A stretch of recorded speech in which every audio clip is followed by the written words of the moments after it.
Go on, you can click away, I won't be mad.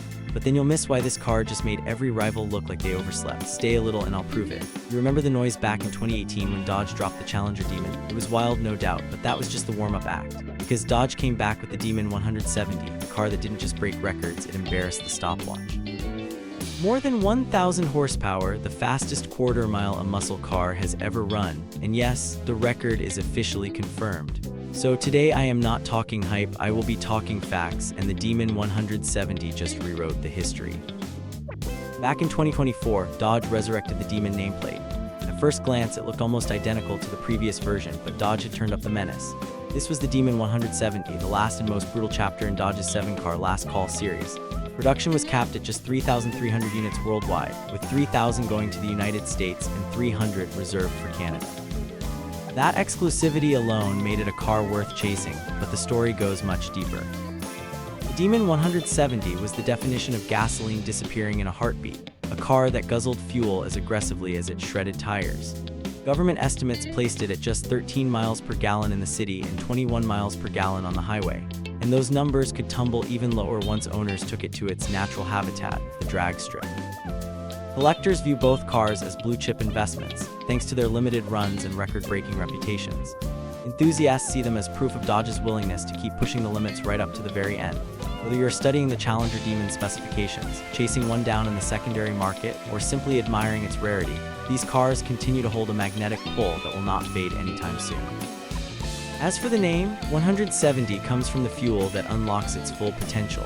On the track, the car could run on E85 ethanol fuel, rated at 170 proof under alcohol measurement standards. That small number on the badge became a direct nod to the substance fueling Dodge's most unhinged muscle car ever. No, this was not an electric car. The Demon 170 was Dodge's final stand for internal combustion, a roar of defiance in an automotive world marching toward silence. Dodge knew it was the last hurrah, and it made sure everyone else knew it too. When it was unveiled in Las Vegas, the company boldly called it the quickest, fastest, and most powerful muscle car in the world. For once, it was not exaggeration. The Demon 170 was not just a badge exercise. Dodge strengthened the rear prop shaft by 30% compared to the 2018 Demon, upgraded the half shafts with a larger spline and revised heat treatment, and gave the car a unique drag mode suspension that helped channel every ounce of power into forward motion. The Demon 170 was not just loud, it was clever. It became the first production car to leave the factory on staggered drag radials. Mickey Thompson ET Street are rubber up front and massive rears tucked under flared arches. Dodge even piped the air conditioning into the supercharger's intercooler with its street and racing technology-powered chiller, proving they would sacrifice your comfort just to make the car faster.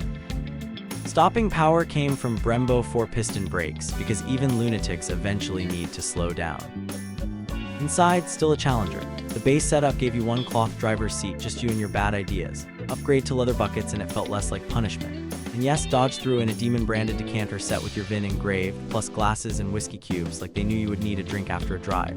Heated seats and a warm steering wheel were optional too, because apparently hell can be cozy. And hey, before you start pouring that whiskey, hit subscribe. At least that way when your bank account cries, you will not be doing it alone. For the track-focused crowd, Dodge offers a lightweight wheel package at $11,495, trimming about 25 pounds off this heavy coupe. There's also a street tire package in the works, though many owners will probably bring their own setups rather than depend on Dodge's limited menu. And about that price tag, the Demon 170 started at $96,666. Not exactly pocket change, but considering only 3,300 were built, most of them in the US, it was always destined to climb on the secondary market. This is the part that ends arguments.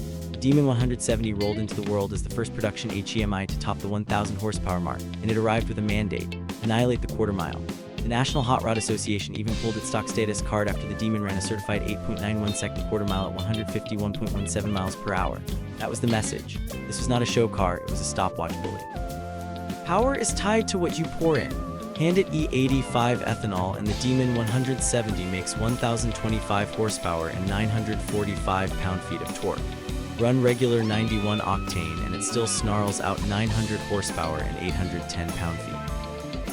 A red key and the car's fuel sensor decide how hungry it gets. The recalibrated powertrain control module then fine-tunes fueling and spark to wring every ounce of output from whatever you feed it. Under the sheet metal, Dodge rewrote the recipe. reinforced internals, beef driveline bits, and a 3-liter supercharger stacked on a denser, upgraded 6.2-liter architecture. Add a transmission brake and configurable launch software, and you get a car that can be set up to murder the clock, provided you have a drag strip, a good surface, and nerves of steel. Numbers that sound like fiction. Claim 0 to 60 miles per hour in 1.66 seconds, and a quarter mile as low as 8.61 seconds when everything is prepped and perfect. Dodge also brags about peak acceleration forces pushing roughly 2.004 GS, the kind of shove that pins your teeth to the back of your skull. Real-world runs will vary. On everyday pavement, expect a tamer 0 to 60 miles per hour number closer to the low 2s. But on the right strip, the Demon 170 is a factory-built drag weapon, no caveats. Dodge didn't just slap more boost on and call it a day. They reworked the intake and supercharger with racetrack-grade parts. The Demon 170 gets a massive 105mm throttle body and a 3.02-inch supercharger pulley, which together crank up boost pressure roughly 40% versus the red-eye widebody. That kind of hardware change isn't theater. It's the sort of engineering that forces you to rethink what a production V8 can do. On the strange but true side of the speed wars, a few hypercars have logged even faster quarter-mile slips, but most live in different universes and price brackets. The all-electric Rimac Nevera posted a blistering quarter-mile run in the low 8-second range, and the Pininfarina Battista wasn't far behind. Then there's the McMurtry Speierling, a mad, track-only British rocket that hit 60 miles per hour in about 1.4 seconds and cracked the quarter mile under 8 seconds during filmed runs. Only 100 will ever be made, and they're destined for tracks, not streets. Point being, the Demon 170's achievements sent the muscle car world into a new chapter, even if boutique electric and ultra-limited track cars chased similar times. That context matters. The Demon did it with a production chassis, street-legal intent, and a HEMI lineage that plenty of fans still worship. Production was always part of the story. Only 3,300 examples, 300 of them for Canada, were allowed out the gate.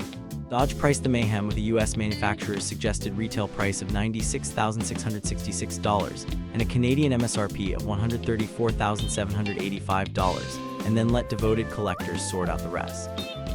So yes, fastest muscle car ever built. On the strip, under ideal conditions and with the right fuel, the Demon 170 put the claim on paper and the record books. Off the strip, it is still brutally competent and cruelly expensive to feed.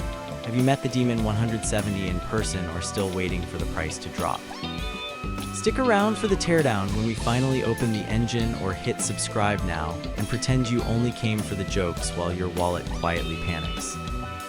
Subscribe if you want more technical carnage, or don't, and let your bank account keep its dignity.